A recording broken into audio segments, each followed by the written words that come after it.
Hey, what's up, guys? I want to make a video giving some tips on shipping stuff. I had just packed up those knives that I just did a video on, the 7 case copper locks, and these are going out to the person. And while I was packing this, I figured, you know what, why don't I make a video on shipping things? Because a lot of us ship things, most of all when you're doing trades or if you're selling something, you have to package it up and ship it.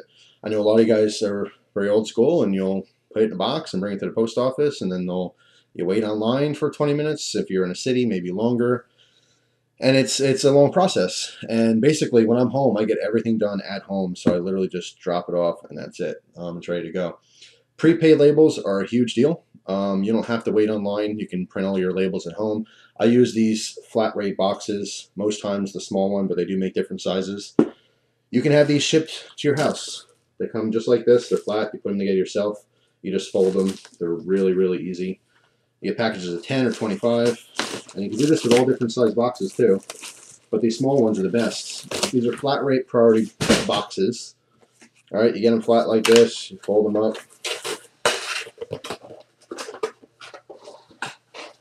fold it in on themselves,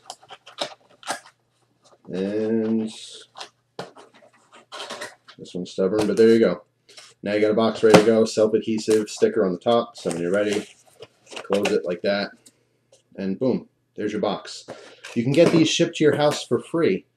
No shipping, no cost. The post office wants you to pay for shipping, so they'll give you the boxes as many as you want for free. There's no real cap on it.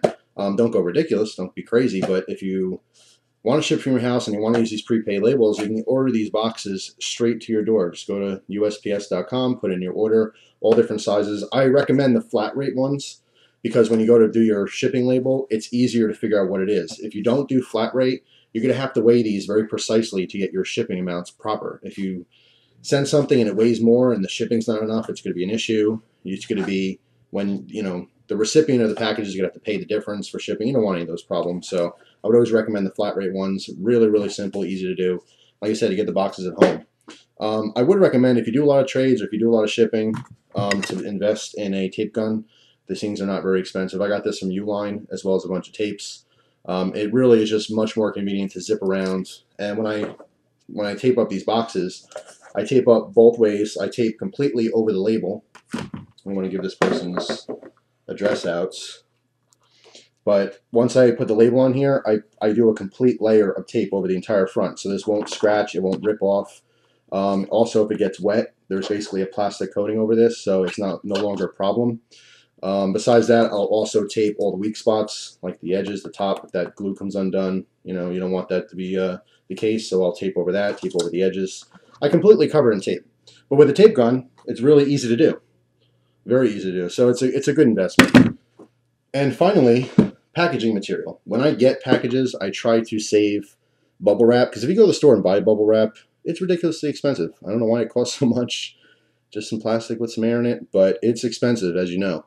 So my biggest tip, besides saving packaging material, is paper towels. If you happen to have a bunch of them, although paper towels can be expensive too if you're shipping a lot. Besides paper towels, extra toilet paper is fine. Basically, you bunch it up to create kind of a buffer. So you're using it as packaging material. But by far, the best thing you can do is use phone book paper. If you go to your post office, when you get your phone book, go to your post office and ask if you have more. They'll give you a bunch of phone books. I'm telling you, every post office, they get way too many. They have to throw them out. They try to force to give them away. No one wants phone books anymore.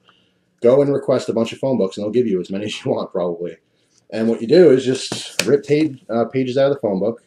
Obviously, it comes with lots of skinny, thin paper. But the idea is each page, individually rip the pages out and crumple it into a ball. It doesn't look like much, but you got a couple thousand pages in this thing. So you keep doing that, believe me, it fills up, especially in one of these small boxes.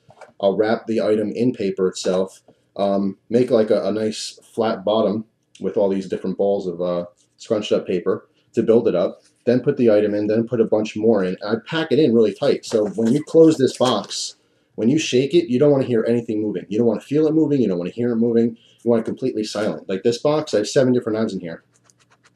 You can barely hear anything, because I have it all packed up with phone book paper. This was free. Free phone book paper, free boxes. The tape, it's minimal cost. You know, it's an investment. You need good packing tape. And whoever you're sending your packages to will get them promptly, and they'll get them safely. So there won't be any problems.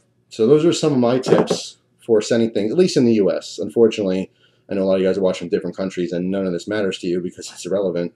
But anyone in the U.S., that's how I ship things. It's the easiest, fastest way to do it. The prepaid labels I print out through PayPal. It's easier, I think, in my opinion, than going through the postal service because I keep money in PayPal specifically for shipping. But that's it. Those are my tips for shipping stuff. So if you're doing knife sales or knife trades, that's how I do it. Hopefully that helps you out. So that's all. That's it for today. More videos to come. Thanks for watching. Hope you guys enjoy the rest of your day, and I will see you soon. Take care.